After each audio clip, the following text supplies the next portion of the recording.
Continuação da leitura do livro Sapiens, uma breve história da humanidade, de Yuval Noah Harari, o Evangelho do Ouro. A confiança nas moedas de Roma era tão forte que, mesmo fora das fronteiras do Império, as pessoas aceitavam de bom grado o pagamento em denários. No século I, as moedas romanas eram um meio de troca aceito nos mercados da Índia, embora a legião romana mais próxima estivesse a milhares de quilômetros de distância. Os indianos tinham tanta confiança no denário e na imagem do imperador que, quando os governantes locais cunharam suas próprias moedas, imitaram o denário à risca, até mesmo o retrato do imperador. O nome denário se tornou uma denominação genérica para moedas. Califas muçulmanos adaptaram o nome do árabe e criaram os dinares. Dinar ainda é o nome oficial da moeda da Jordânia, no Iraque, na Sérvia, Macedônia, Tunísia e em vários outros países. Enquanto a cunhagem em estilo lídio se espalhava do Mediterrâneo para o Oceano Índico, a China desenvolvia um sistema monetário um pouco diferente, baseado em moedas de bronze e lingotes de prata e ouro não marcados.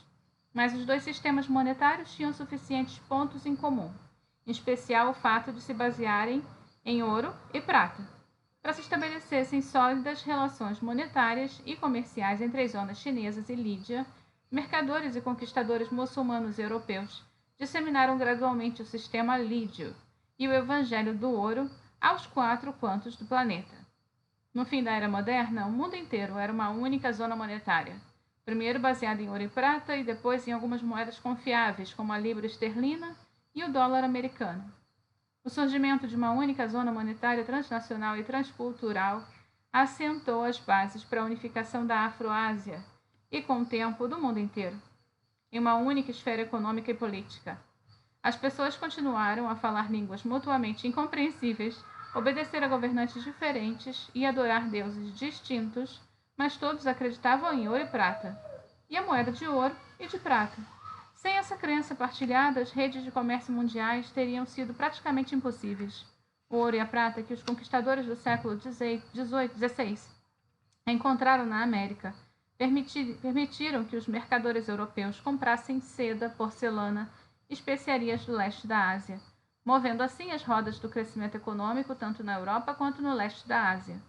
A maior parte do ouro e da prata extraídos no México e nos Andes escapou por entre os dedos dos europeus e encontrou um bom lar nas bolsas de produtores de seda e porcelana chineses.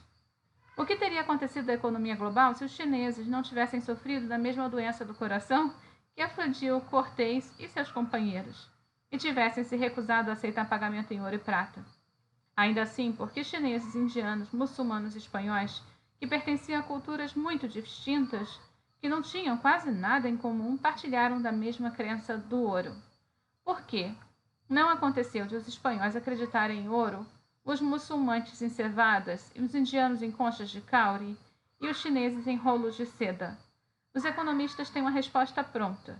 Assim que o comércio conecta duas áreas, as forças de oferta e procura tendem a equalizar os preços dos bens transportáveis. Para entender o porquê, considere um caso hipotético.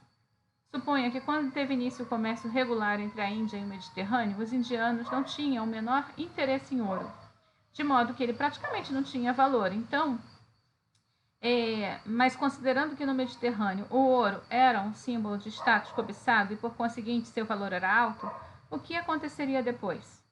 Mercadores que viajaram entre a Índia e o Mediterrâneo notariam a diferença do valor do ouro. Para lucrar, começariam a comprar ouro barato da Índia e vendê-lo por um valor bem mais alto no Mediterrâneo. Logo, a demanda por ouro na Índia dispararia, assim como seu valor. Ao mesmo tempo, o Mediterrâneo experimentaria um influxo de ouro, cujo valor consequentemente cairia. Em um curto período, o valor do ouro na Índia e do Mediterrâneo passaria a ser muito similar, e o mero fato de o povo do Mediterrâneo acreditar no ouro faria com que os indianos começassem a acreditar nele também.